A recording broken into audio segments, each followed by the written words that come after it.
非隐形的四代机能够在雷达面前隐形吗？实际上是可以的，只要保证对方的雷达开不了机。怎么保证？不是用黑客啊，而是用它反辐射导弹。跟普通导弹利用反射的雷达波来找到的目标不同，它盯上的是那些需要主动去发射雷达波的家伙了。比方说敌人的防空雷达系统，这其实相当鸡贼啊！你想，要是我操纵一个防空系统，为了找到天上的飞机或者飞弹，我就是一定要打开雷达来搜索的，对不对？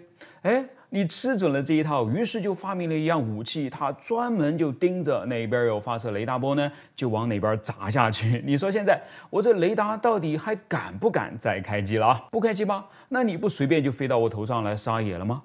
开机吧，好家伙，啥都还没有看清楚呢，飞弹就朝我奔过来了，这左右都是气人呐，就等于是逼我把防空系统当摆设呗。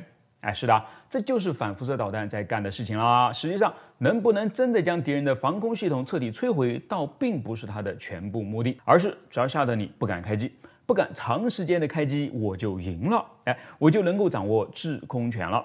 这就是为什么使用这类武器的行动呢，通常被称为防空压制 （SEAD） 和防空摧毁 （DEAD） 了。美国的 AGM-88哈姆就是其中一个典型的代表。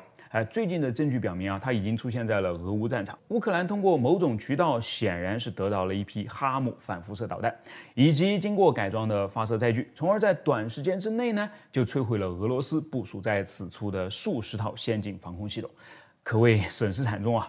至于后面会不会带来更大的麻烦呢？我们拭目以待啊。但是这种打法其实早在越战时期，美国人就琢磨出来了，而且对面的武器也是是苏联的防空导弹系统萨姆2，它叫做野鼬鼠作战，目的呢就是利用经过专门改装的野鼬鼠战机来引诱萨姆2的防空雷达开机，从而给自己的白色鸟或者是标准反辐射导弹制造出一个强烈的目标源。一开始的野鼬鼠呢是 F100超级配刀，后来逐渐升级到 F105和 F4G。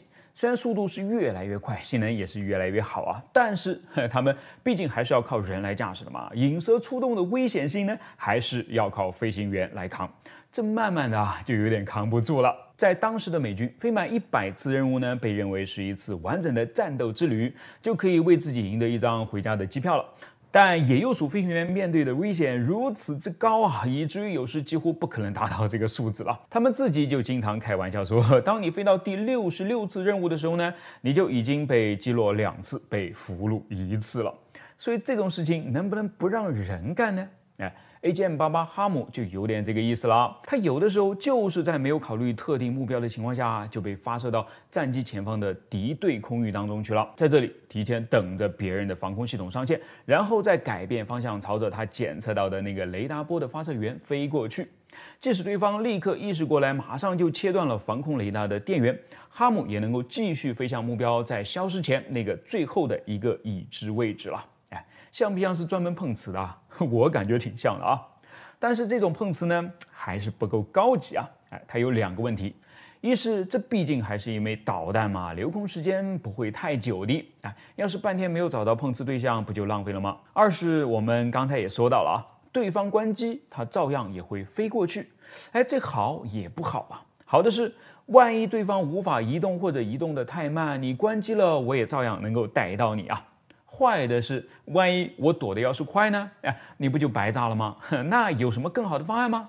还真有，就是受到了越战的野鼬鼠作战的启发，美国在上个世纪80年代初到90年代初呢，启动了一项名为“沉默彩虹”或者“隐形彩虹”的计划，把反辐射导弹做成一架无人机。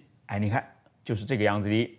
它的机身长度为2.54米，直径为0.7米，带着18公斤的战斗部。可以翻折的机翼翼展为1.57米，发射前收在机身下面，发射后呢才会展开。在一台威廉姆斯 F121小型涡扇发动机的动力提供下呢，它可以在空中游荡差不多80分钟，足够等到碰瓷对象的开机了。而如果别人又马上关机了怎么办呢？它可不会傻乎乎的闭着眼睛飞过去啊，而是重新回到游荡状态，等待下一次的机会。